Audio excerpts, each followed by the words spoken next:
Our News on Terror segment tonight, North Korea issues a new threat to the United States. Coming from the Hermit Kingdom's state-sponsored news agency, North Korea combined a brag and a threat towards the United States all in one to use their nuclear weapons capacity to wage an EMP attack against the U.S. Now, this is a threat that not a lot of Americans are familiar with, so we want to talk to an expert about exactly what it means. With me now from the Center for Security Policy, former CIA analyst Fred Fleitz. Fred, good to see you. Hey, Liz, good to be here. All right, Fred, this is a little bit of a new type of threat. I mean, obviously, North Korea's been launching missiles, testing hydrogen bombs here. They've been ramping up their nuke game, but now they're threatening an EMP attack against the United States, not a direct nuke attack. Explain to our viewers exactly what this means. Yeah, let's talk about what EMP is. It stands for electromagnetic pulse, and it is a form of strong electromagnetic energy released by a nuclear reaction. The sun produces EMP, and sometimes solar storms can actually knock out electronics on Earth because EMP is sent to the Earth. Well, we discovered in the 1950s that nuclear blasts cause EMP and will wipe out electronics. Now, if a country has a tiny nuclear program, it can greatly magnify its effectiveness by setting off a small nuclear device high up in the atmosphere. This ionizes the atmosphere and can create a huge EMP effect that could knock out the electronics of almost an entire continent. Right, and that's what North Korea, I'm sure, is threatening. I mean, this is not something that they're promising just that will have just a little bit of impact. This would have devastating consequences. They're basically saying that they would launch a nuke into space and that the EMP effect from this effect on the electromagnetic grid, would disrupt the entire electronic grid of the United States. Fred, it sounds a little bit space fiction-y when we're talking about this kind of attack because it is indirect versus a bomb that we can see falling on a country. What would be the impacts if that happened to the United States? Well, I should say that this solves the problem of what's called a reentry vehicle. This is what you have to build so your nuclear weapon doesn't burn up as it's falling through the atmosphere. If you set it up very high, North Korea doesn't have to develop one, and that's a significant technical challenge. My boss, Frank Gaffney, and you got to have him on to talk about this. Frank believes that a weapon set off at the correct altitude could kill 90% of the American population by knocking out the power system, refrigeration, electricity, all the things we need to run our economy. There's a congressional EMP commission. They've been complaining about this and warning Americans for many years, but no one paid attention.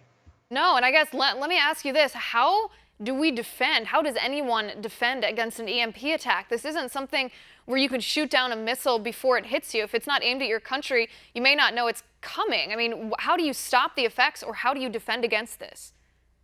Well, we first need strong missile defense to knock out North Korean missiles that could have this device. We don't know that they have them. They're very complicated. They're heavy. There are reports that Russia gave North Korea this technology a few years ago.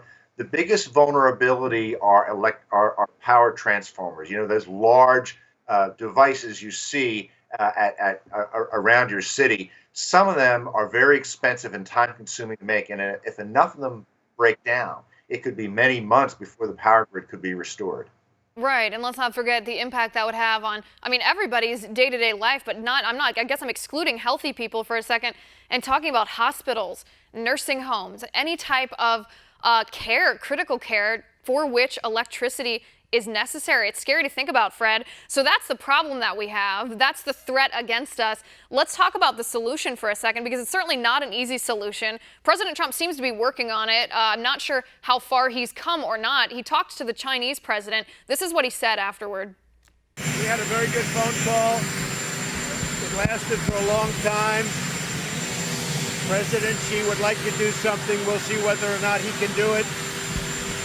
But we will not be putting up with what's happening at North Korea. I believe that President Xi agrees with me 100%. He doesn't want to see what's happening there either.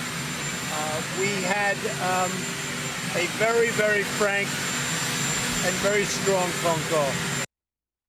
Fred, you were an intelligence analyst for the CIA. Tell us what you think is going on when we're talking about negotiations between the United States and China, when we're talking about what's going on in North Korea, so much of it, we have to play the psychological game. Do we have enough intelligence on the ground in North Korea to be able to tell if Kim Jong-un is just blowing a lot of hot air here or if he actually intends to do this? And then secondarily, how much influence China has on him?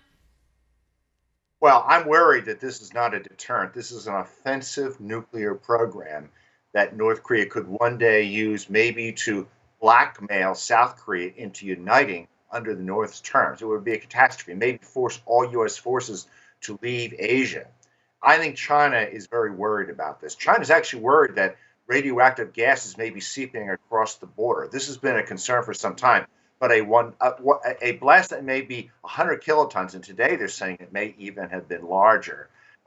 This people in China, they felt this, and China has a concern about unrest.